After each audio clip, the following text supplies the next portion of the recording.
අද මම ඔයාලව අරන් යන්නේ පාරවල් හොයාගෙන නෙවෙයි. පාරවල් හදාගෙන යන රජෙක් ගාවට. මේ ඉන්නේ බ්‍රිතාන්‍යයේ අභිමානිය Land Rover Defender 110. ලෝකේ ඕනෑම දුෂ්කර මාවතක් ජයගන්න 1948 දී උපත ලැබූ මේ ඩිෆෙන්ඩර් පරම්පරාවේ මේ පෙනෙන මාදිලිය 2007 ඉඳන් 2016 වෙනකම් නිෂ්පාදනය වුණු පූමා ජෙනරේෂන් එකටයි අයිති වෙන්නේ.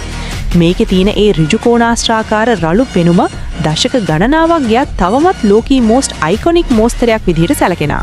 මේ තේජවන්ත ශරීරයට පණ දෙන්නේ 2.4 ලීටර් හෝ 2.2 litre Duratorq TDCi turbo diesel එන්ජිමකින්. මේකට පවර් එක විතරක් නෙවෙයි තියෙන්නේ.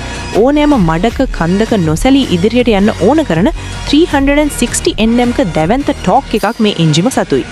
6 ස්පීඩ් මැනුවල් ගියර්බොක්ස් එකත් එක්ක මේක පදවන එක වෙනමම අත්දැකීමක්. ඉතින් මේ වගේ ලෙජන්ඩ් එකක් පදින්න එක හීනයක් වුණු කී දෙනෙක් මේ වීඩියෝ එක බලනවද?